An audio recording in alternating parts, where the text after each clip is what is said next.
মিথ্যে সাক্ষী না হওয়ার কারণে আমাকে আমার 4 মাসের জেলে বাড়ি পাঠাই দিয়েছে।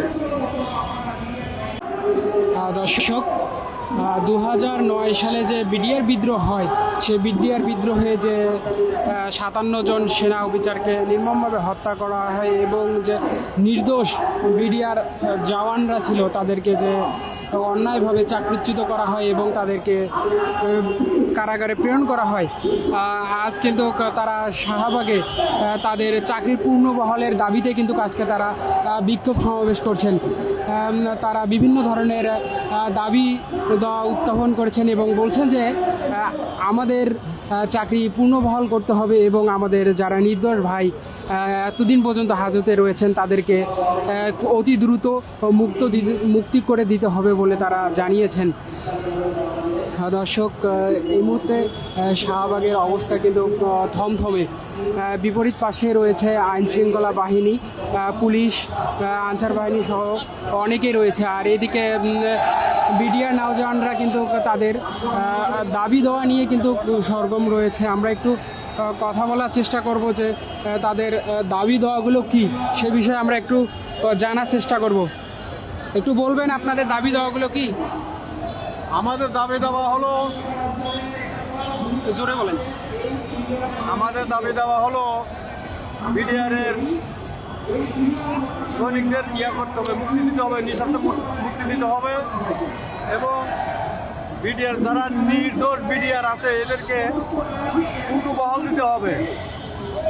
আমাদেরকে অনেক দিয়ে মারধর করে অনেক করে যে সাক্ষী হওয়ার জন্য করছে।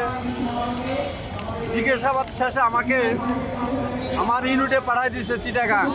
ওই সিসিতে লেখা ছিল যে কোনো কিছু না পাওয়ার দরুন তাকে তার নিজ ইউনিটে ফেরত পাঠানো হইলো। তারপর মিথ্যে সাক্ষী দিয়ে আমাদেরকে পিলখানায় এনে সাক্ষী দেওয়ার জন্য করছে, বলছে আমি সাক্ষী হইনি। মিথ্যে সাক্ষী না হওয়ার কারণে আমাকে আমার 4 মাসের জেলে বাড়ি পাঠাই দিয়েছে। এই হলো আমার কথা। এখন আপনাদের দাবিগুলো কি কি? আমাদের দাবি হলো আমাদের বিডিআরকে পূর্ণবহাল দিতে হবে এবং নিঃস্বার্থে মুক্তি দিতে হবে যারা জেলে আছে। এখন পর্যন্ত কতজন জেলে আছে? 800-র উপরে আছে। সঠিক তথ্য কি জানা আছে? 800-র উপরে আছে। আপনি কোথা থেকে আসছেন? আমি সিরাজগঞ্জ থেকে আসছি। আপনি কিছু বলবেন? আসসালামু আলাইকুম রহমতুল্লাহ।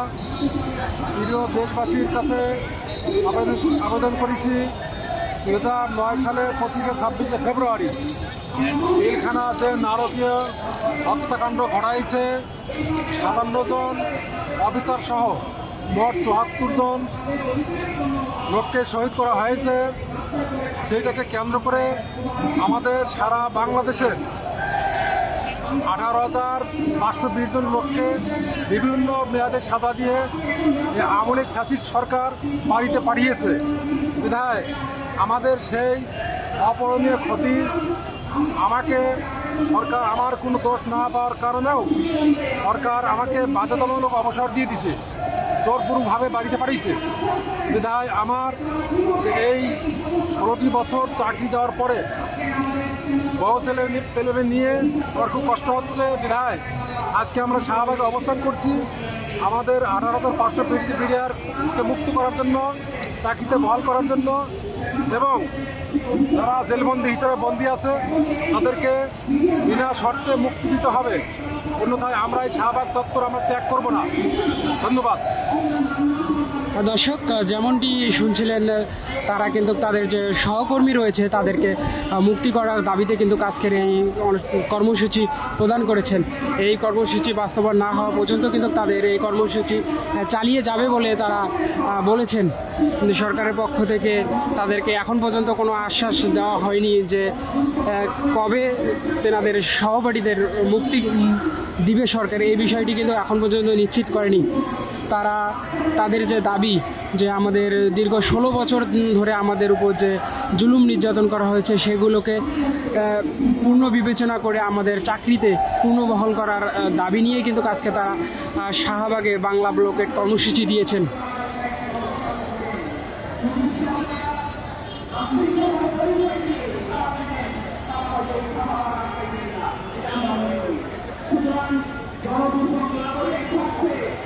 দর্শক, 5 আগস্ট বিগত সরকার ফ্যাসিস্ট শেখ হাসিনার পতনের পরেও অন্তর্বর্তীকালীন সরকারের যে নতুন দায়িত্ব নিয়েছেন, তারপরেও কিন্তু এনারা হচ্ছে নতুনভাবে যে একটি আশার আলো দেখতে পেয়েছিলেন, সে আশা কিন্তু এখন পর্যন্ত বাস্তবায়ন হয়নি বলে তারা জানিয়েছে। কিন্তু আমাদের তারা বলেছেন যে সব কিছুই সংস্কার হচ্ছে, কিন্তু আমাদের বিচারটা কেন হচ্ছে না, বা আমাদের ভাইদেরকে কেনই বা মুক্তি দেওয়া হচ্ছে না, এ বিষয়ে কিন্তু তারা কথা বলেছেন। যে বলছেন কেন আমাদের উপরে এরকম বৈষম্য করা হবে বলে তারা জানিয়েছে।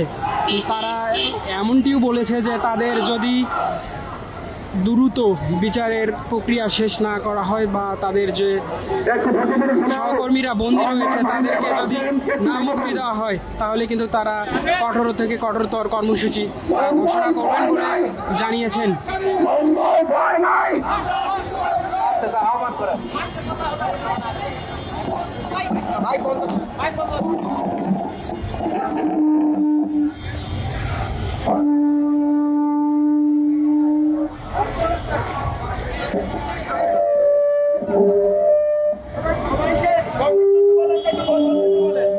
দর্শক, এই মুহূর্তে শাহবাগ চত্বরে কিন্তু দেশের বিভিন্ন স্থান থেকে যে 2009 সালের পর যে বিডিআর বিদ্রোহের মাধ্যমে যারা চাকরিচ্যুত হয়েছিলেন, তারা কিন্তু আজকে এই শাহবাগে তাদের যে দাবি দেওয়াগুলো রয়েছে সেই দাবি দেওয়াগুলো নিয়ে কিন্তু আজকে অবস্থান করেছেন। শুধু তিনারাই নয়, তেনাদের পরিবারের পক্ষ থেকেও সদস্যরা এখানে উপস্থিত হয়েছে, এবং যারা বন্দী রয়েছে বিডিআর বিদ্রোহের কারণে যারা বন্দী রয়েছে তাদের পরিবারের লোকজনও কিন্তু এখানে উপস্থিত হয়েছে। আমরা একটু কথা বলার চেষ্টা করব। একটু বলবেন আপনি কোথা থেকে আসছেন এবং আপনার দাবি দেওয়াগুলো জোরে বলুন। আমি আসছি বরিশাল থেকে। আমাদের দাবি হচ্ছে বিডিআরের যে দাবি, মানে বিডিআর দাবি একটাই, সেটা হচ্ছে 25-26 তারিখে যে নারকীয় হত্যাযজ্ঞ ঘটেছে সেটা সুষ্ঠু বিচার। দ্বিতীয়ত হচ্ছে আমরা যারা ক্ষতিগ্রস্ত বিডিআর ছিলাম, মানে চাকরিচ্যুত বা সাজাপ্রাপ্ত যে বিডিআর ছিলাম, তাদের হচ্ছে চাকরিতে ব্যাক করা, অথবা ন্যূনতম কোনো একটা ওদেরকে ফ্যাসিলিটি তার দেওয়া, বা আমাদের এই যে বিদ্রোহের তকমা এইটা উঠানো, এটা হচ্ছে আমাদের মূল ই। যদি সরকার বাস্তবায়ন না করে তাহলে কি করবেন আপনি? আমাদের আন্দোলন এরকম চলবে আর কি, তবে সেটা অবশ্যই হচ্ছে শান্তিপূর্ণভাবে। আমরা কখনোই অশান্তি চাই না, কখনোই অশান্তি চাই না। দর্শক, যেমনটা শুনছিলেন, তারা কিন্তু জানিয়েছেন যে যদি সরকার তাদের দাবি দাওয়াগুলো দ্রুত সময়ের মধ্যে বাস্তবায়ন না করে, তাহলে কিন্তু তারা শান্তিপূর্ণ কর্মসূচি দিয়ে কিন্তু তাদের দাবি আদায় করবেন বলে আমাদের জানিয়েছেন।